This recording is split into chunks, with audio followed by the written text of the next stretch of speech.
Hey guys, it is November, and I have my Gratitude Cup blog, the Gratitude Cup podcast. I've written devotional books and gratitude journals for moms. I obviously care about gratitude. Wearing my grateful shirt. I'm excited. This is my favorite month um, because of the focus on that. Thanksgiving's my favorite holiday. And yeah, I love November.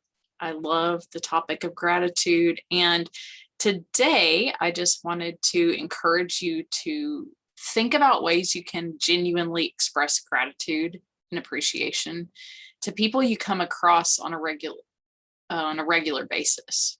And sometimes, we kind of get, I think, in this little box of how we practice gratitude. So whatever we're comfortable with or whatever has initially worked for us, we keep doing.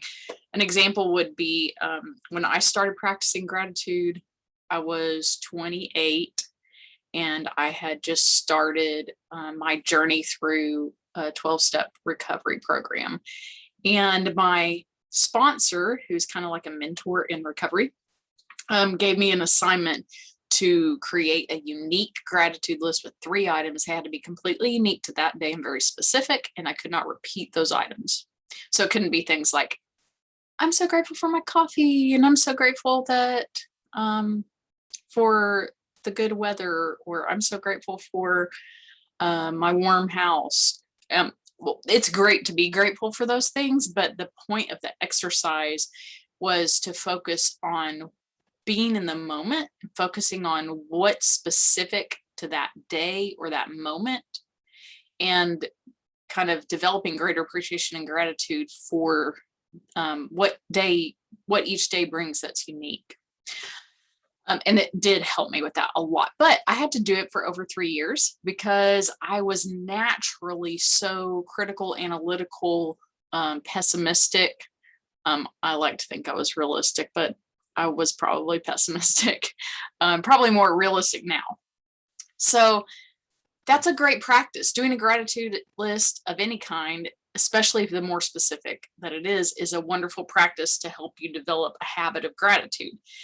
But it's great to think outside of your box. So just because creating a gratitude list or using a gratitude journal has worked for you consistently, it's good to think about different ways to practice gratitude and express gratitude toward others, because that's what gratitude is all about, is not just reflecting on it, but it being an actual action and practice outside of yourself, because that's how you can really, it has a lot of benefits. You develop better relationships with people when you do that, when they know that they're appreciated.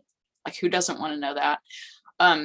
Also, it helps you to get outside of yourself and your head. So if you tend to be self-focused or obsess over things that you're worried about, the act of having to express gratitude can just kind of snap you out of that mindset.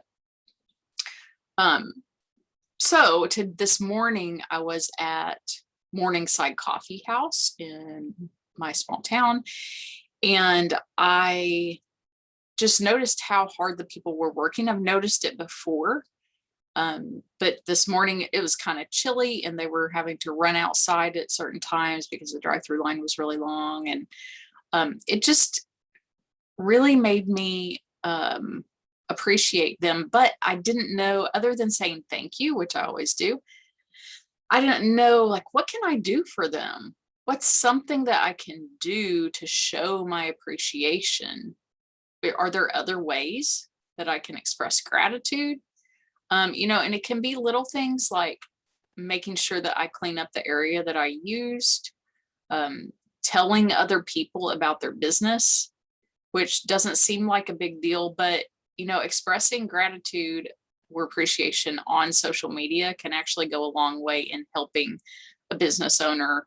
And, the 2 people who run the coffee shop when the owner is not present, he's there a lot, but those 2 people are working really hard, and to acknowledge their hard work and express my appreciation for them to the owner might help them out in terms of their employment status.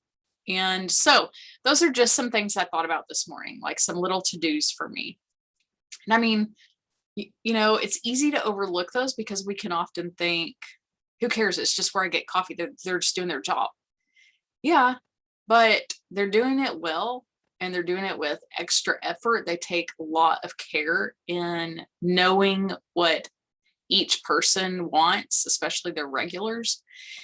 So it's always a good idea to practice it. Also, remember, the practice of gratitude is it's not just to boost somebody else or make somebody else feel appreciated and wanted and acknowledged. It's also for me. The practice of it benefits me.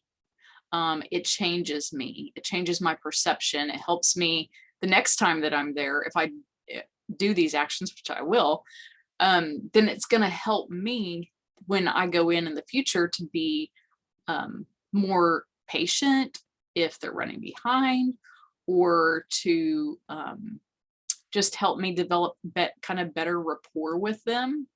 And like, why wouldn't that be a good thing? So I would just encourage you, it's just a small example, but I would encourage you to think about, who is it that you're encountering on a regular basis. Maybe it's just the people you work with. Maybe you're the kind of person who, I just go to work, I come home. So you're still interacting with someone, even if you work remotely, there are people you interact with. So I would just encourage you to express the gratitude and to find ways that you can boost that person. Gratitude is a great form of encouragement. And maybe try to do that every day for 30 days. They say like for 3 weeks, then it will really help establish a habit. So get on board with me and join me this month and let me know what you do to express gratitude, who it is that you've acknowledged and appreciated, and how you did that. And I'd love to hear it. And I hope that all of you have a wonderful November.